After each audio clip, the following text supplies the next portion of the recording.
नमस्कार दोस्तों, आप सभी का स्वागत है short hand house YouTube channel पर। दोस्तों, हिंदी शॉर्ट हैंड से संबंधित डिक्टेशन प्राप्त करने के लिए आप हमारे चैनल को सब्सक्राइब करें तथा हमारे वीडियोज को लाइक एवं शेयर करें।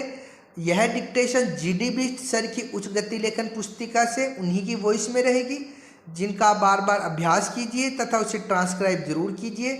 चलिए, ज़्यादा समय न लेते हुए हम डिक्टेशन स्टार्ट करेंगे। अभ्यास 153 160 शब्द प्रति मिनट 5 मिनट। सभापति महोदय, आज हम किसानों के बारे में चर्चा कर रहे हैं। आधुनिक युग में जब हम प्रगति की चर्चा करते हैं तो हम प्रगति की दर के बारे में चर्चा करते हैं कि हमारा देश 6%, 8% या 10% पर प्रगति करे। लेकिन आज मैं इस सदन में प्रश्न करना चाहता हूं कि केवल क्या प्रगति के बारे में चर्चा करना काफी है? केवल क्या आंकड़ों के बारे में चिंता करना काफी है? प्रगति रोजगारी के बिना अधूरी है और प्रगति जब तक सीमांत कृषक को राष्ट्र की मुख्य धारा के साथ नहीं जोड़ेगी तब तक वह अधूरी रहेगी। अंततोगत्वा प्रगति और विकास ग्रामीण क्षेत्र के किसान तक हमें पहुंचाना ही होगा। यह हमारी जिम्मेदारी है। महोदय, हमारा देश एक कृषि प्रधान देश है और किसान देश की नींव है। सकल घरेलू उत्पादन की दर का 23% कृषि क्षेत्र से आता है। 56% रोजगार के अवसर कृषि के क्षेत्र द्वारा दिए जाते हैं। इस देश की 70% जनता अपना जीवन यापन कृषि के आधार पर करती है। लेकिन आज क्या स्थिति है कि जहां एक तरफ इंडस्ट्रियल सेक्टर और सर्विस सेक्टर 10 और 15% की दर से आगे बढ़ रहा है, वहीं कृषि का क्षेत्र केवल 2 या 3% की दर से आगे बढ़ रहा है। क्या यह न्याय है कि देश की 70% जनता केवल 2% के आधार पर आगे बढ़ पाए और 30% जनता टापू की तरह 15% की दर से आगे बढ़ जाए? आज हमें जवाहरलाल नेहरू जी की याद आती है। उन्होंने कहा था कि सब कोई इंतजार कर सकता है लेकिन किसान इंतजार नहीं कर सकता। हमारे परिवार का महाराष्ट्र के साथ बहुत गहरा ताल्लुक है। विदर्भ में 100 साल पूर्व यह नारा निकला था, उत्तम खेती, मध्यम व्यापार और कनिष्ठ नौकरी। लेकिन वर्तमान भारत में क्या स्थिति हो चुकी है यह आप और हमें सबको पता है। आज किसान की जिंदगी में जो सबसे बड़ी चुनौती है वह कर्ज वापस देना है। पिछले कई सालों में 4000 किसानों ने आत्महत्याएं की हैं। आज स्थिति यह उत्पन्न हो गई है कि ऋणदाता अन्नदाता का गला घोंट रहा है।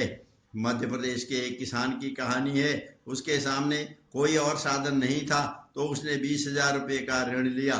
एक बार वेल खोदा, उसमें पानी का स्रोत नहीं मिला तो उसने 20,000 रुपया का एक और ऋण लिया, वहां भी उसे पानी नहीं मिला। घर में बच्चों को भूख से तड़पते देखकर उसने आत्महत्या कर ली। ऐसी अनेक कहानियां किसानों की हमारे देश में हैं। जब बार बार फसल चौपट हो जाती है, बिजली का अभाव है तो किसानों की परेशानी बढ़ जाती है। उन्होंने केवल यह कह दिया कि एक्टरों और खिलाड़ियों को उनके लिए विज्ञापन नहीं करने चाहिए, लेकिन इन्हें बंद करेंगे या ये चलते रहेंगे इस बारे में आपने कुछ नहीं कहा। अभी भी कहा जा रहा है कि हम इस पर विचार करेंगे और इस वर्ष के अंत तक देखेंगे कि उनको बंद करना है या नहीं। यह हमारी कौन सी दिशा है? हम किस तरफ जा रहे हैं? जब लोग यह मान रहे हैं कि उनमें ऐसे तत्व हैं जो मानव के लिए घातक हैं, तब भी सरकार कोई कदम नहीं उठा रही है। आखिर विगत 2 वर्षों में ऐसी स्थिति क्यों बन गई है? वैसे तो पिछले काफी समय से कृषि के उत्पादों और कारखाने के उत्पादों में असंतुलन बढ़ता ही जा रहा है, लेकिन पिछले 2 वर्षों में यह असंतुलन जिस तेजी से बढ़ा है उससे विस्फोटक स्थिति उत्पन्न हो गई है। यह केवल किसान के लिए ही नहीं, अब हम सभी के लिए चिंता जनक बन चुकी है। इन 2 वर्षों में कारखानों के उत्पादों का कितना दाम बढ़ा है? क्या उसकी तुलना में कृषि उत्पादों में कोई वृद्धि हुई है? यदि यह संतुलन हमने नहीं बैठाया तो मंत्री जी, किसानों की आत्महत्याएं रुकने वाली नहीं हैं।